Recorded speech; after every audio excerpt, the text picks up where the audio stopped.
Angela Rosie's animation tutor? We're just doing a quick few frames so that we can show you in a minute the process of animation. What do you want to do? So if we just let Rose just do a couple more, it's quite interesting to watch anyway. Yeah, because like one of these models, this one here, is like all of those ones where they're like wireframe model. Like they don't have a ball and socket joint, so they're literally just wires. This one is just wires. This one is an actual figure and has ball and socket joints, which is a lot easier to move. Shall I take that one? So I don't know if you can see the slight difference between the two frames. I'm going to take a photo there. Can that be moved over to here so people can see it better? Yeah, you can come a little closer. Yeah. Even. Because it's hard to sort of see. So we're going to play some videos or something there as well. So, as Claire said, I'm Angela. I'm Rose's animation tutor. We've been working together for about 5 years, I think now, with lots of different animations. Rose is currently working on her Silver Arts Award, which is kind of the equivalent to a GCSE. So we're nearing the end. This workshop is part of that process. Rose needs to Skillshare. So I'm just here to kind of help Rose run this today. So, I mean, we may as well roll with this. Ever so slightly every time to get like smooth movement. What we were trying to do is put a few frames together so we could then add a few to it and show you, a bit more, because it does take quite a while to build up an animation. Yeah. We were going to do this You later. can see what I'm doing here. And then you come in again and you move the character again ever so slightly. Ever so slightly. So there's a thing here called frames per second, and this is kind of how you do the timing in that animation. So Rose has got this set 24 frames per second, which means that she needs to take 24 pictures for a second of footage when you press play. We can lower that down so you can move it a little bit more.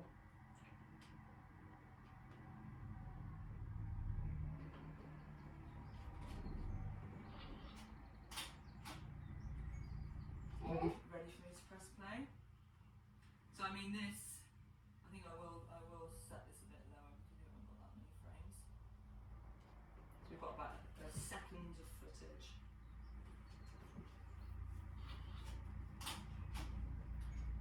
Ready?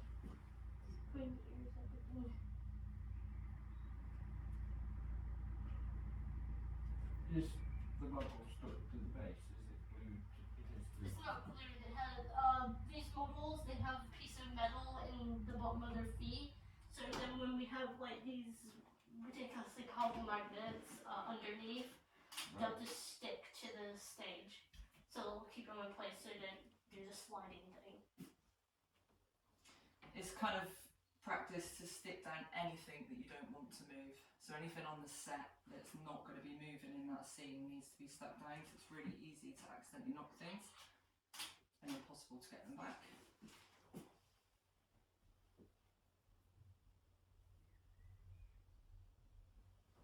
So this is what you're going to be doing later with your models.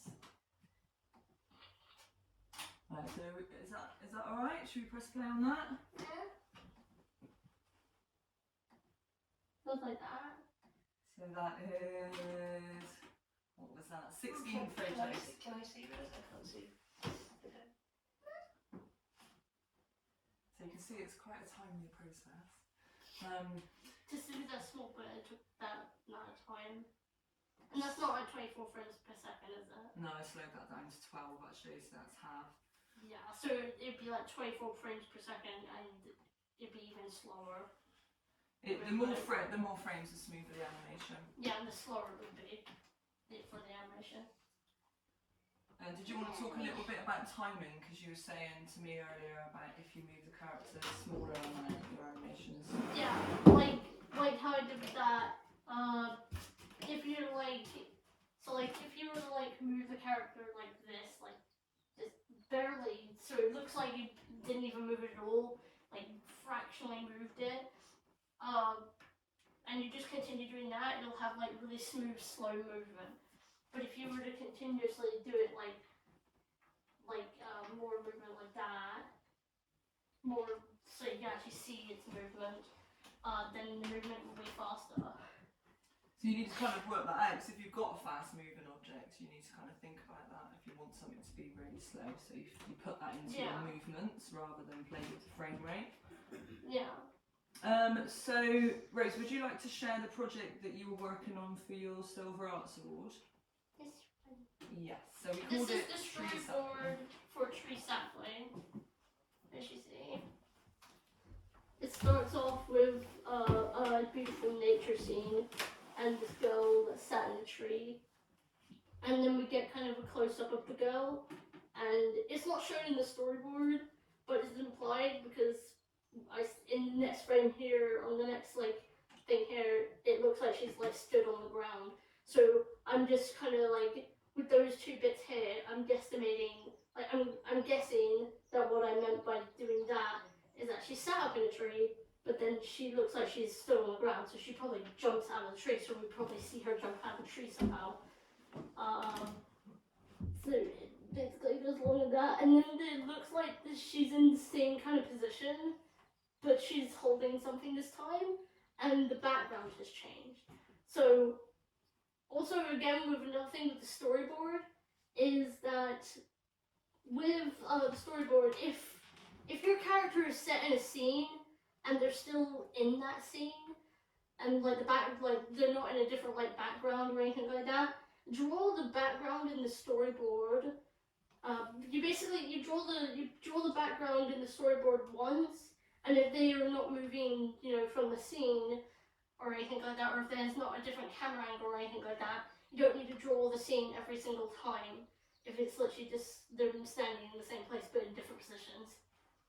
So, Just try and keep it simple, don't you? yeah, you try and keep it as simple as you possibly can, showing like what's gonna happen in the animation. Like there's a dig, and then she lifts it up, and somebody brings in like a tree sapling, and then there's another shot of like the kid patting the ground, so I wrote pat pat on the ground, and also using arrows to show what direction something's meant to be going is also a good thing to do. So why do you do this storyboard? To basically, you do the storyboard to keep your story straight in your head. So you come up with an idea of what you want to animate, and then you basically draw it down on a piece of paper or on paper like this, with like it's in sections like this, to then like draw out the storyboard. And there's also sections above or underneath the images that you draw that you can write stuff to yourself. I don't write stuff to myself because I can't read or write, so I just draw stuff instead. So it's like your map, isn't it? It's like your plan of what Yeah, it's like my plan of what's gonna happen, and with a storyboard, it keeps the idea of what you're doing for the animation straight, and you don't go off on tangents and do other things, because then your animation will just be like too much, and you'll get confused with what you're doing and where you are in the story. And it's just better to have a storyboard. Should we see some of the models that you directed me to make for this? Yeah, the models that I had her direct to make that, which this is actually the background for the animation, and the tree here is what this one was like sat in. So this is the model that was sat in, and you see the wire frame bits here. That is what we used to make her jump out of the tree. Yeah, so if you have anything that's needing to be in the air, you use what's called a rig. Yeah, and that's what this thing is right here. It's like if you have anything that's like flying or something like that, then you basically get like wireframing, attach it to this, and then attach it to like the back of the model, so then it will make it look like it's flying. But doing that would mean that you would have to take an image of the scenery, the set, with no models in it. So then when you go to animate, you can just later on in like editing, you can like get rid of the rig from the thing, so it looks like the rig fine there. Should we play your film then? Do you want to point through the storyboard as the film plays, because it kind of helps to show Yeah. how we followed the storyboard when we were making this? Yeah. Can you see? Should be in the tree here. And you see how long that took? That's this frame here. Then there's that. And it goes up. It's this. And then she comes over here. There's the pat pat, and then there's this.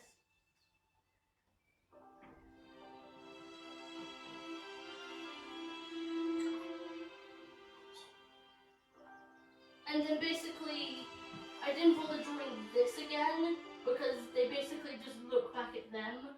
So I just put an arrow here going to this frame here because it's literally just the same image. I don't want to bother drawing it again.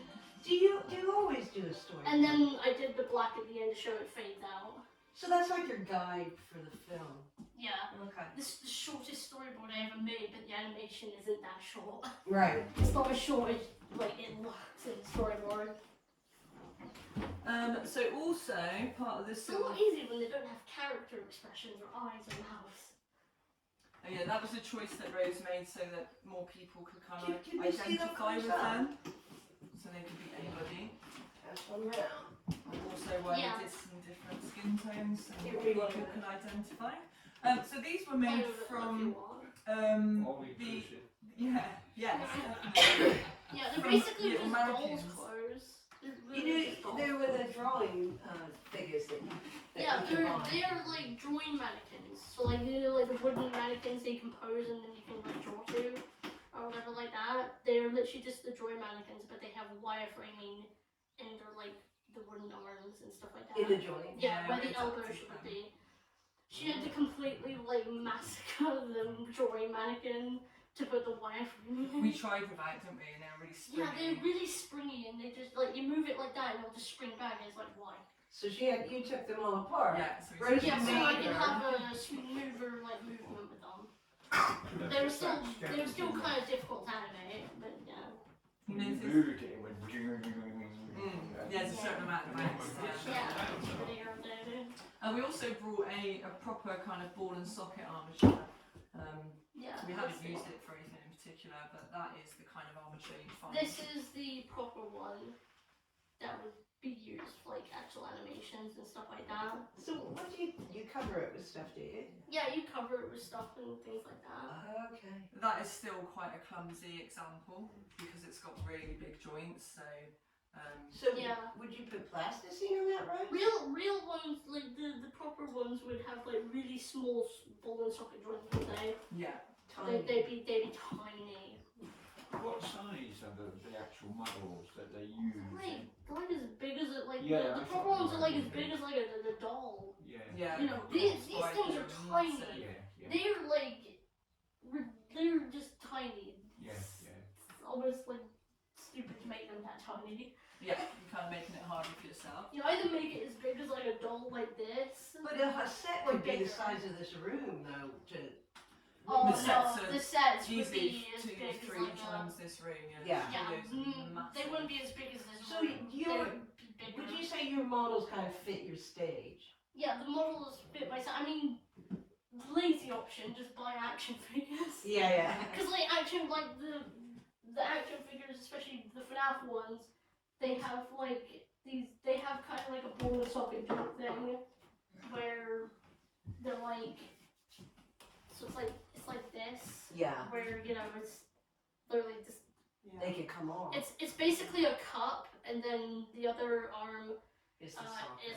is like a ball. Ball. Yeah. But Rose had me adapt all of these as well, so we've added fingers. They didn't have Yeah. joints, ears. Yeah, the fingers. She had to jaws. cut the fingers off of the action figure, the thumb off of the action figure. She had to cut the mouths off from the action figure, the ears. I had her That cut. we But tried to drill the eyes. why did you have to do all that? She had to drill out the eyes so we can put in other eyes that have like holes in them, so I can move the eyes around with a pin. Yeah, because of how small they are, the action figures that I had her adapt have tiny little holes that are only big enough for like a thin pin to fit into, so I can move their eyes around. I didn't bring the pin with me because that would just be a pain. And we even made eyelids, didn't we? I don't want to keep track of that. You got them here, haven't you? We got some from a different production, yeah, some lip sync and some eyelids that we used. They're quite Yeah. cool, so we kept those. So also as part of the Silver Arts Award, Rose had to undertake kind of 35 hours, I think it was, of independent work, and she worked on an animation which is slightly different. So it wasn't something that Rose storyboarded. She took in a video which you use as a kind of shadow in the background, and then you use it to do your timing. So you could do kind of like a dance sequence or anything that you could film yourself doing movements, and you Yeah. take it in there, and then it's like a shadow in the background for you to move your characters to.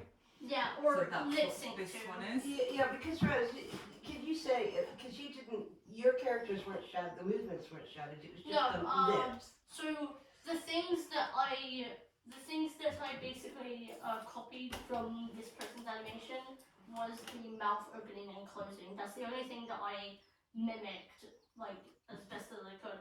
The other movements were completely my own decisions. Like, you know, and I don't need a storyboard for that.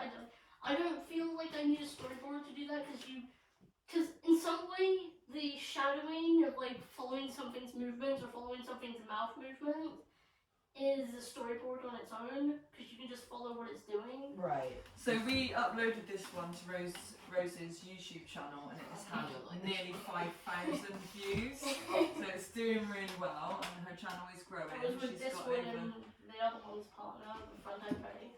It is quite funny. It's a bit violent. Yeah, there's a little I wanted to do it because I love. Why? Why is it so loud?